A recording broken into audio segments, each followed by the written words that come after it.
kita tidak tahu di Kota Palopo ini ada berapa banyak aset negara atau aset Pemda yang dikuasai oleh pihak perorangan, atau bahkan dikuasai oleh mantan pejabat.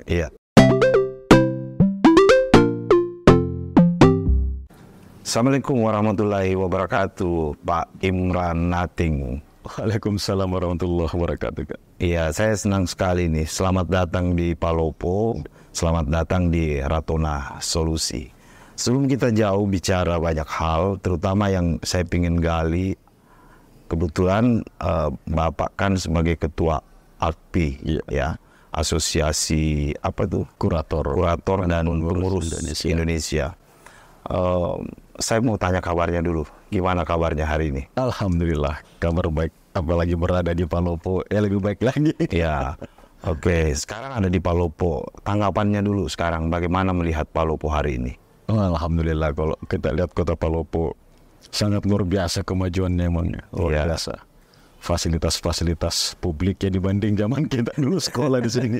Jauh sekali berbeda ya. Mudah-mudahan ini terus bertahan atau bahkan terus lebih maju lagi sesuai dengan status kota Madianya gitu. Amin, amin. Iya, karena saya tahu benar Pak Imran ini pernah 6 tahun ya sekolah di Kota Palopo di pesantren Datuk Sulaiman.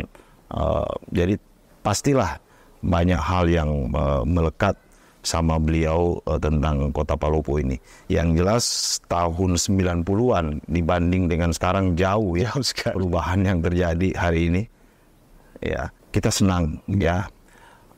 Pak Imran sudah jadi salah satu orang lu yang berada pada kancah nasional sebagai seorang kurator. Nah, mungkin bisa dijelaskan kepada publik apa sih sebenarnya kurator itu, gitu. Karena mungkin sebagian belum pernah dengar bahkan atau kurang begitu paham apa yang dimaksud dengan kurator. Nah, mungkin kesempatan ini kita mau dengar dulu dari Pak Imran. Baik. Makasih. Sebenarnya kurator ini bukan profesi yang baru ya. Iya. Profesi kurator ini sudah ada sejak dari zaman Belanda. Iya. Kenapa? Karena tentang kepelitan dan penundaan kewajiban pembayaran utang itu sudah diatur sejak dari zaman Belanda di Faillissemen Verordening namanya. 1906. Ini berlaku sampai dengan tahun 98. Iya. Nah, 98 kemudian undang-undang ini berubah, yang tadinya namanya Faillissemen Verordening berubah menjadi undang-undang kepelitan. Terakhir diubah di tahun 2004, Undang-Undang 37. Nah, di sana memang ada kurator. Dulu dari zaman Belanda sampai tahun 98, kurator itu hanya satu negara, yaitu Balai Harta Peninggalan. BHP. Benar-benar. Di Kementerian Hukum dan HAM. Nah, barulah pada tahun 98 kemudian diperkenalkan kurator swasta. Yang bisa diampu oleh dua profesi, advokat atau akuntan publik. Advokat atau akuntan publik. Jadi yang bisa jadi kurator dua profesi basic ini, dia harus advokat dulu atau harus akuntan publik. Kenapa hanya boleh dua profesi ini? Karena sekaitan dengan pekerjaannya kurator. Kurator ini mengurusi harta pilot. Jadi setiap perusahaan yang dinyatakan pilot demi hukum, kalau itu badan hukum, direksi tidak berhak lagi mengurus harta kekayaannya. Perorangan, kalau itu individu, tidak boleh lagi menguasai dan mengurus harta kekayaannya. Nah, diangkatlah kemudian oleh undang-undang, diputuskan oleh pengadilan yang namanya kurator. Baik BHP sebagai kurator negara maupun kami sebagai kurator swasta.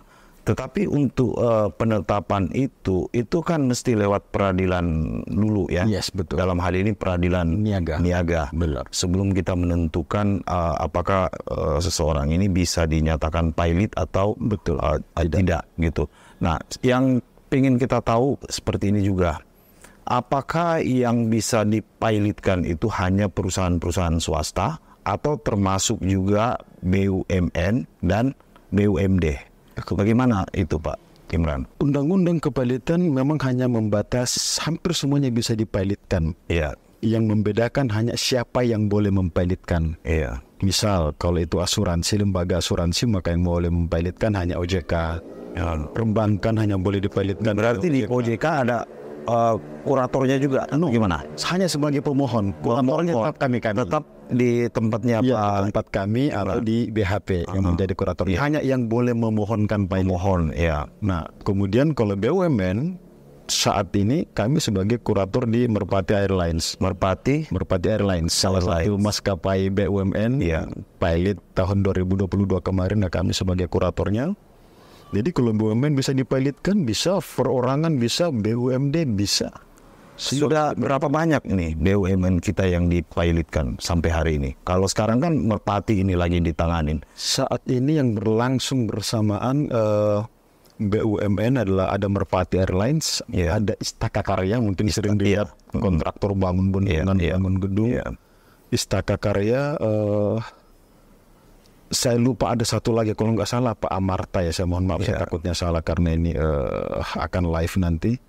Tetapi ada beberapa BUMN bahkan dulu PKPU tapi tidak langsung pilot karena di undang-undang yang bersamaan ada 2 diatur, 1 pilot, 1 PKPU. Apa itu? Penundaan kewajiban pembayaran utang. Nah dulu Garuda. PKPU itu adalah penundaan kewajiban pembayaran utang. Penundaan kewajiban pembayaran utang. Yes, nah ini yang dunia usaha harus ketahui bahwa sesungguhnya negara telah menyiapkan satu lembaga di mana orang yang berutang dilindungi tuh tidak perlu bayar utangnya sampai dengan maksimal 270 hari. Dan dia tidak bisa dipaksa untuk membayar utangnya. Ada nasabah bank mau dilelang asetnya oleh perbankan, katakanlah 2 minggu lagi, tiba-tiba hari ini dinyatakan berada dalam PKPU, maka otomatis asetnya tidak bisa lagi dilelang oleh bank. Tujuannya apa? Dalam rangka merestrukturisasi rencana kewajiban pembayaran utangnya. Kemarin yang paling besar Garuda Indonesia, kalau nggak salah 135 triliun harusnya pilot, tapi karena mereka berhasil melalui merestrukturisasi utangnya melalui PKPU, maka alhamdulillah sekarang mereka bisa berjalan dengan baik. Kami ketika dalam proses PKPU nama kami adalah pengurus. Kenapa asosiasi kami namanya Asosiasi Kurator dan Pengurus Indonesia. Jadi kalau di kepailitan nama kami kurator, kalau di PKPU nama kami pengurus. Sebentar dulu Pak Imran. AKPI itu apakah itu merupakan lembaga independen sebagai sebuah asosiasi atau di under control dari pemerintah? Lembaga independen didirikan oleh anggota AKPI saat itu dari Prof. Basic Advokat dan Akuntan Publik, tapi memang lisensi kami untuk menjalankan tugas sebagai kurator itu diberikan oleh Kementerian Hukum dan HAM. Tentu sebagai asosiasi, Pak Edi pasti tahu ya kami harus via notaris juga untuk memberikan sebagai perkumpulan. Nah, jadi lisensi kami dibawa Kementerian Hukum dan HAM yang setiap 5 tahun kami harus melakukan perpanjangan setelah mengikuti pendidikan lanjutan. Tetapi dalam bekerja kami independen oleh Asosiasi Kurator dan Pengurus Indonesia. Oke. Nah, saya mau balik lagi sedikit ke yang tadi itu masalah BUMN. Kalau saya tidak salah nih Pak Imran, sekarang ini kita punya sekitar 150-an, bahkan lebih BUMN. Dan setahu saya, sepertinya tidak lebih dari 10 yang well perform. Ini tadi kan ceritanya ini baru yang terakhir itu adalah Merpati. Yang saya dengar misalkan hari ini cukup bagus itu kan seperti misalkan masih ada Wika, terus apa Pertamina, apalagi itu. Yang 140-an itu saya nggak tahu gitu. Apakah itu sudah pilot semua atau gimana? Saya nggak tahu. Karena kebetulan kenapa saya tanya itu? Karena ini kan juga, bukan cuma sekedar persoalan hukum. Karena Pak Imran ini kan juga pasti ngerti lah ekonomi. Kita tahu bahwa satu negara itu bisa dikatakan negara maju kalau negara itu punya yang namanya the powerhouse, perusahaan-perusahaan besar, entah itu swasta, entah itu BUMN yang bisa menjadi satu company yang mengkapitalisasi kekuatan ekonomi kita secara nasional. Nah, kita lihat kan sekarang ini serbuan luar biasa Pak, perusahaan-perusahaan asing masuk, bahkan termasuk yang kita tahu justru dulu datang belajarnya ke Indonesia itu malah lebih dulu masuk ke Indonesia seperti Petronas, entah Pertamina sudah masuk ke Malaysia atau belum, saya belum tahu itu. Gitu. Nah, bagaimana Pak Imran melihat dari sisi perform ini BUMN kita? Karena yang tadi disampaikan itu atau diceritakan baru Merpati ini yang sekarang lagi diurus kepailitannya. Oh iya, memang BUMN kita ini agak cukup dilematis dari Indonesia. Kami hampir 10 tahun jadi retainer lawyer salah satu BUMD terbesar di Indonesia. Iya. Kami juga pernah jadi retainer beberapa BUMN, retainer lawyer, dan menjadi lawyer dalam beberapa perkara BUMN besar. Iya. Kendala besar memang yang saya nggak ngerti bagaimana nanti pemerintah harus merumuskan, karena BUMN ini diharapkan bergerak besar. Iya, benar. Menghasilkan pendapatan yang besar untuk kemudian dimanfaatkan oleh negara untuk mensejahterakan seluruh rakyat Indonesia. Tetapi di satu sisi beban mereka terlampau berat. Ya. Kalau perusahaan swasta, mereka hanya butuh diaudit setiap tahun oleh auditor independen dari kantor akuntan publik. Nah, kalau BUMN ini, mereka terlalu banyak diperiksa, terlalu banyak megang ekornya. Udahlah diaudit dulu oleh KAP, nanti ada lagi BPKP-nya, nanti ada lagi BPK-nya, nanti ada potensi kepanitannya masuk kejaksaan, masuk KPK, masuk polisi. Mereka dituntut untuk bersaing dengan lembaga swasta lainnya, tetapi di dalam aspek lain mereka dipantau oleh lembaga-lembaga negara karena dianggap bagian dari pengelolaan keuangan negara. Iya, benar. Dan salah satu mungkin juga adalah bau-bau politiknya terlalu kencang. Karena itu tadi di dalam keuangan negara gitu. Tadi sudahlah, saya tidak mau terlalu jauh mengiring ke sana, karena yang kita harapkan adalah bagaimana BUMN kita ini bisa lebih well perform gitu dibanding dengan swasta kita. Nah, kalau untuk swasta kita sendiri, Pak Imran, bagaimana Bapak melihat hari ini yang swasta murni ini? Harusnya pasca COVID kemarin, COVID memang kemarin kita ketahui proses bahwa mengalami kendala yang sangat luar biasa. Beruntung saja bahwa kemudian OJK dengan keputusannya yang memberikan relaksasi pembayaran kewajiban kepada para dunia usaha. Tetapi dalam beberapa case relaksasi yang diberikan oleh OJK ini tidak begitu banyak membantu, karena bukan menghilangkan kewajiban, tetapi hanya menunda di belakang.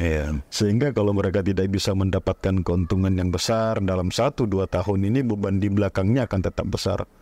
Tapi memang itu menjadi ujian bagi dunia swasta. Apalagi dengan sekarang banyaknya startup sekarang yang berkembang luar biasa. Jadi peluang sih harusnya lebih besar lagi bagi dunia swasta untuk mengambil peran dalam peningkatan ekonomi negara atau kayak level Palopo.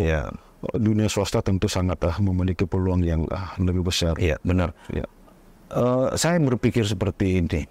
Kita mungkin mindsetnya itu masih agak di belakang. Kenapa? Karena seperti yang tadi Pak Imran sampaikan, hari ini startup ini kan luar biasa berkembang di negara kita. Dan hari ini bisnis itu lebih kepada aplikasi. Bisnis lebih kepada aplikasi ketimbang kita nyorot company. Salah satu contoh misalkan, siapa yang bisa bayangkan perusahaan taksi sebesar apa tuh yang paling besar di Jakarta kemarin, Bluebird itu bisa hancur, bisa habis hanya dengan kemunculan Grab misalnya, Gojek dan lain sebagainya. Nah, ada pandangan tidak bagaimana sih kita merubah mindset kita untuk menata company kita ke depan, supaya kita tidak menghitung lagi company itu bukan hanya sekedar modal, kapital dan modal sumber daya manusia yang banyak gitu, tapi kita bisa melihat bahwa ini bisa kita masuk ke dalam dunia yang kita sebut sebagai dunia aplikasi hari ini. Hampir 2 bulan belakangan, bukan hanya Indonesia tapi dunia dihebohkan dengan kemampuan artificial intelligence, AI. Kebayang nggak suatu saat Pemda Palopo tidak lagi menerima PNS, tidak lagi menerima staf administrasi, karena semua bisa dikerjakan oleh AI tadi. Biayanya lebih kecil, akurasinya hampir 100%. Bahkan di kami sudah mulai di profesi lawyer untuk drafting. Itu sudah bisa mulai menggunakan artificial intelligence. Jadi akan sangat banyak nanti profesi yang kemudian tidak akan dipakai karena pemanfaatan dari artificial intelligence. Poinnya apa? Bahwa kita tidak bisa nyaman dengan kondisi sekarang tanpa mau terus berkembang, mencari potensi-potensi apa lagi yang lebih bagus untuk diberdayakan. Dunia usaha yang bertahan pada kondisi konvensionalnya sekarang akan tertinggal. Ketika orang bisa pesan makanan dari segala macam cukup di rumah melalui aplikasi, lalu orang masih percaya diri buka warung-warung di pinggir jalan.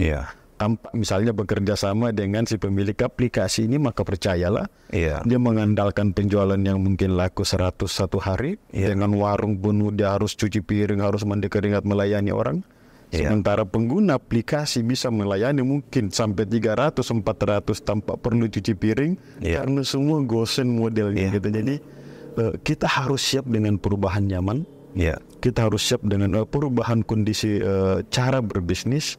Dan ya tidak ada pilihan ya kalau kita di Islam menyatakan bahwa tubul ilmu minal mahdi ilal lahdi, tuntutlah ilmu dari buayan sampai ke liang lahat, maka kita tidak boleh tertinggal atas hal ini. Jadi dunia usaha benar-benar harus akrab, harus well informed dengan kemajuan teknologi yang ada sekarang ini.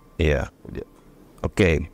Nah, salah satu tujuan kehadiran Pak Imran ke Palopo hari ini kan juga dalam rangka menghadiri Silatnas, Silaturahmi Nasional KKLR sebagai wadah berhimpunnya kita orang-orang Luwu yang ada di rantauan. Apa sih sebenarnya yang ingin dicapai itu? Karena saya dengar ini ada keterangan kan bahwa salah satu tujuan dari diadakannya Silatnas ini yaitu adalah ingin melakukan yang namanya B2B. Dan B2C gitu. Nah, saya ingin dengar ini karena kalau tidak salah Pak Imran juga kan aktif sebagai salah satu pengurus di dalam KKLR. Walaupun mungkin ini bukan bidangnya, tapi saya ngerti paham lah ini tentang hal seperti ini. Makanya saya tanya. Baik, pertama sebelum menjawab saya harus mendisclose bahwa kehadiran saya di Ratona ini bukan sebagai perwakilan dari KKLR. Biar para penonton nanti melihat berpikir, ada mendeknya enggak? Kita menghindari itu. Tetapi saya bahwa benar saya pengurus di BPP KKLR, hadir di Palopo saat ini selain karena kemarin kita ada Idul Kurban bersama keluarga, juga memang hari ini sampai besok hari ada agenda. Jadi ini adalah forum silaturahmi. Tadi pagi sudah dilaksanakan dialog, dan sore ini adalah forum bisnis. Keinginannya kita memang bahwa mudah-mudahan para wijatulu yang ada di tanah rantau bisa menjalin hubungan bisnis di antara sesama kita wijatulu. Ya mungkin kalau kita di luar negeri kita di diaspora gitu.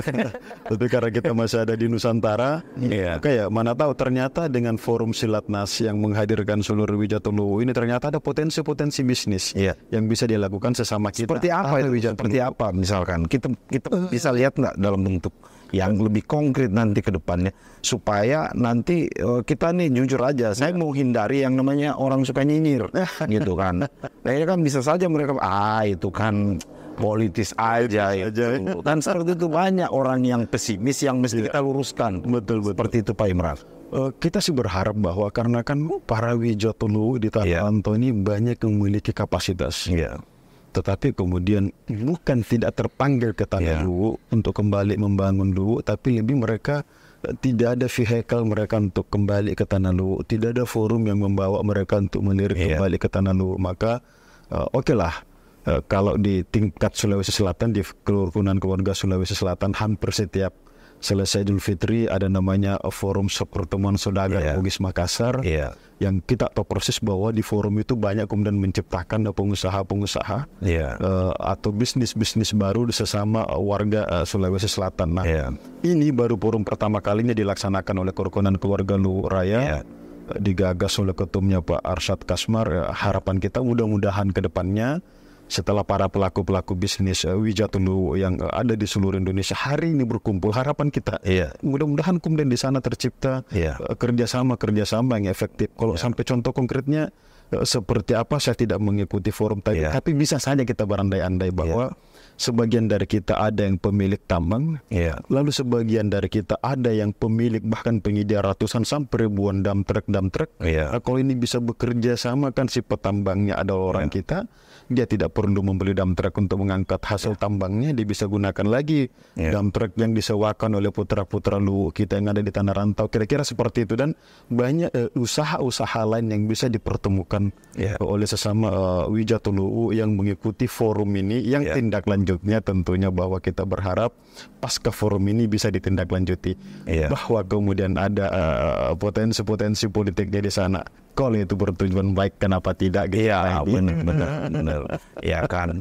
Cuma ya gitulah, yang seperti saya katakan tadi, kita pengen mengantisipasi supaya bukan nyinyirnya yang dikedepankan. Ini kan banyak nih. Ini saya potret, ada yang mengatakan itu kan karena ada yang mau jadi bupati, itu karena ada yang mau jadi anggota DPR RI, itu karena ada yang mau menjadi gubernur Sulawesi Selatan. Nah, di framing seperti itu, padahal mungkin ada tujuan besar yang ingin kita capai. Walaupun memang jujur saja ini, selama saya jadi host itu banyak yang desak terus saya itu, tapi saya selama ini nggak mau bicara gitu. Kan saya dipaksa nanya, kapan sih itu katanya yang namanya provinsi Luraya kan gitu. Katanya sudah banyak orang besar kita, orang hebat kita di luar, tapi kok itu tidak pernah bisa diwujudkan. Nah, seperti itu. Jadi saya cuma mau mengantisipasi yang seperti itu. Tapi saya ingin dengar tanggapan sedikit lah dari Pak Imran tentang isu provinsi Luraya ini gimana? Saya tadi didaulat untuk baca doa di pembukaan. Salah satu doa saya tadi adalah bagaimana kita diberikan kekuatan untuk menggalang potensi yang ada. Untuk kemudian mengembalikan marwah Tanah Luwu yang dulu demikian besarnya di zaman kedatuan. Dalam bentuk apa? Bersama-sama kita mendorong provinsi Tanah Luwu. Bukan hanya sekedar nostalgia bahwa dulu kita di zaman kerajaan adalah bangsa yang besar. Tetapi memang potensi sumber daya alam kita, potensi sumber daya manusia kita sudah sangat menunjang untuk menuju satu provinsi. Yang kedua, selain mengembalikan marwah kebesaran kedatuan Luwu, juga tentu untuk meningkatkan kesejahteraan masyarakat. Ujung dari pembentukan daerah otonom baru sebagai provinsi, ya tentu akan menambah pendapatan daerah. Bagi hasil dari pusat mungkin akan bertambah.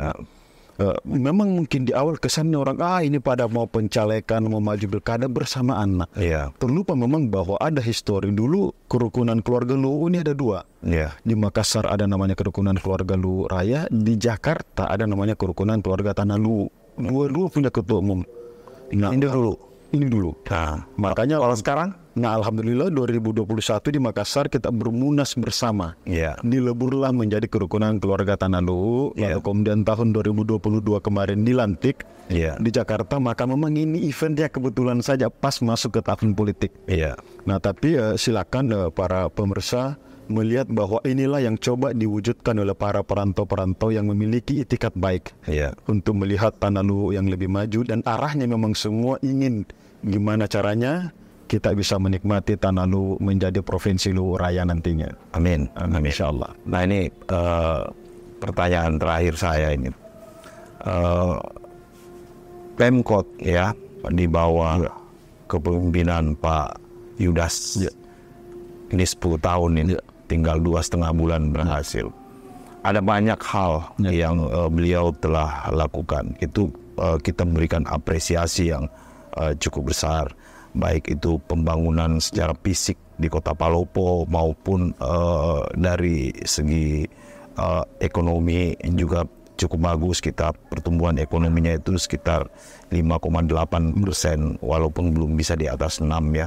Tapi kita cukup bangga lah bisa melihat itu. Nah, yang saya mau tanya, kan Pak Imran ini kan berlatar belakang sebagai lawyer gitu. Dan kita tahu bahwa memang selama ini salah satu saya lihat kelemahan pemerintah, terutama yang di daerah itu adalah bagaimana mengamankan aset-aset supaya punya satu kepastian hukum. Dan kemarin yang sempat berpolemik itu adalah Masjid Agung, dan akhirnya alhamdulillah itu sudah bisa lagi menjadi bagian dari aset pemerintah kota. Nah, sekarang ini lagi agak panas sedikit nih situasi antara pihak Pemkot dengan masyarakat yang mengklaim sebagai mereka juga punya hak dengan aset di sana, dan mereka mendirikan yayasan. Nah, saya ingin tahu pandangannya Pak Imran, bagaimana sih melihat posisi pemerintah di dalam mengamankan aset-aset pemerintah yang selama ini kurang begitu diperhatikan secara kepastian hukum. Misalkan belum disertifikatkan dan lain sebagainya, HGU, HGB-nya yang mungkin sudah lewat tapi tidak di ini. Nah, itu saya ingin lihat pandangannya Pak Imran. Ya, makasih Pak. Selalu memang terlupa oleh jangankan oleh pemerintah yang kita harus akui, pemerintah di tingkat daerah, kesadaran hukum untuk melibatkan profesional hukum dalam menjalankan roda pemerintahan itu sangat terbatas. Dunia swasta, perusahaan swasta saja kadang-kadang abai dengan hal ini. Padahal ini hal yang sangat penting diperhatikan oleh Pemda. Bisa bayangkan bahwa andaikan dipersamakan pemerintah daerah itu sama dengan korporasi.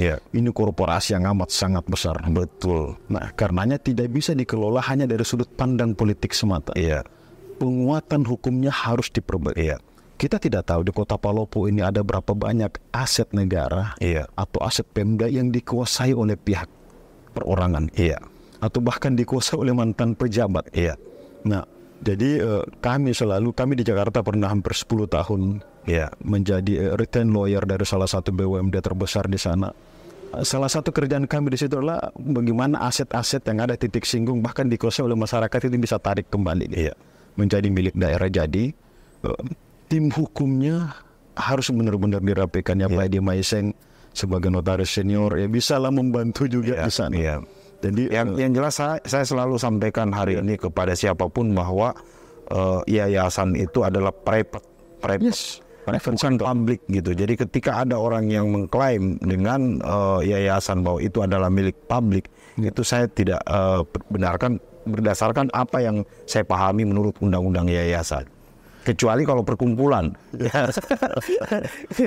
atau koperasi misalnya. Kan jelaskan yayasan jelas ada pendirinya. Ya benar. Dan tidak perlu ada rapat anggota. Tidak ada rapat anggota. Ya tidak perlu. Tidak ada rapat anggota. Perkumpulan kita mesti rapat anggota dulu baru bikin. Makanya itu saya bilang publik. Nah, oke. Jadi terus tadi poinnya adalah pemerintah kemudian harus memang memperkuat tim hukumnya. Bukan untuk melawan rakyat loh. Benar. Bukan untuk melawan rakyat. Bahkan bila perlu membantu rakyat ketika sesama masyarakat ada berhadapan sengketa hukum. Sebelum masuk ke aparat penegak hukum, ada baiknya Pemda di sana mencoba menyelesaikan, memberikan sosialisasi bahwa ini loh yang benar berdasarkan ini. Kamu keliru berdasarkan ini. Kalau memang kemudian setelah diberikan advice oleh pemerintah daerah lalu tidak mau, pemerintah daerah ini dalam hal ini adalah mulai dari tingkat terendah, kelurahan, camat. Jangan semua dibawa ke wali kota yang bisa diselesaikan di tingkat kelurahan, yang bisa diselesaikan di tingkat kecamatan. Karenanya baik di level kelurahan maupun di level kecamatan harus ada orang hukumnya di sana. Ini yang harus, kalau ini belum tidak ada, ini menjadi bahan masukan bahwa jangan lupakan di tingkat kelurahan, di tingkat kecamatan ada orang hukum yang memang benar-benar mengerti hukum. Nah, penyelamatan aset negara, khawatirnya kita suatu saat kalau ada satu periode kepemimpinan pemerintahan daerah yang abai dengan hal ini lalu kemudian dia dianggap bertanggung jawab. Nah, sengketa akan selalu muncul, tetapi mestinya kalau Pemda tidak perlu takut karena kan Pemda adalah negara. Kecuali kalau kemudian bisa dibuktikan bahwa ternyata itu dinikmati oleh segelintir orang-orang Pemda.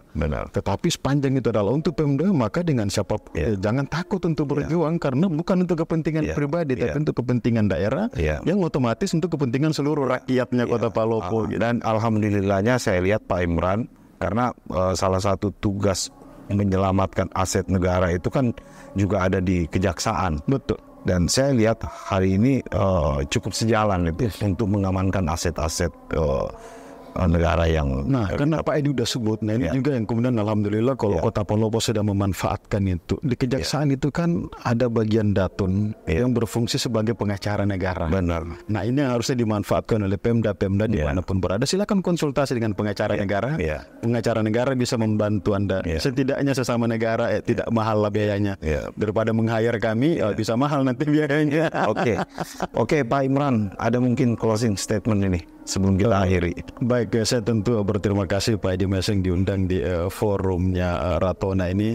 Harapan kami memang karena kami praktisi di bidang hukum adalah satu, tentu kesadaran masyarakat, juga kemudian kesadaran Pemda untuk mengedepankan cara-cara hukum dalam menyelesaikan urusan secara hukum supaya kenapa ada kepastian hukum bagi pemerintah daerah, juga ada kepastian hukum bagi masyarakat.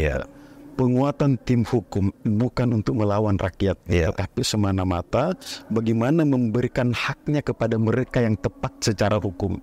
Jadi jangan selalu dimaknai ketika pemerintah daerah atau pemerintah republik menguatkan tim hukumnya dianggapnya untuk melawan rakyatnya. No. Tapi bagaimana memberikan sesuatu kepada masyarakatnya sesuai dengan haknya dan tidak melanggar hukum. Karena kalau pemerintah memberikan begitu saja tanpa dasar hukum, nanti malah bisa dianggap korupsi loh. Ada komen ngasih, oh dia tuh haknya di alas haknya apa tuh Anda berikan? Nggak bisa pemerintah hanya karena kasihan lalu main ngasih. Harus ada dasar untuk memberi. Nah, yang bisa mengadvise hal-hal yang demikian adalah mereka yang mengerti hukum, Pak Edi. Siap. Terima kasih Pak Imran Nating, kurator kita yang oke punya. Tambah sukses ya. Siap, amin. Makasih Pak. Terima kasih. Makasih.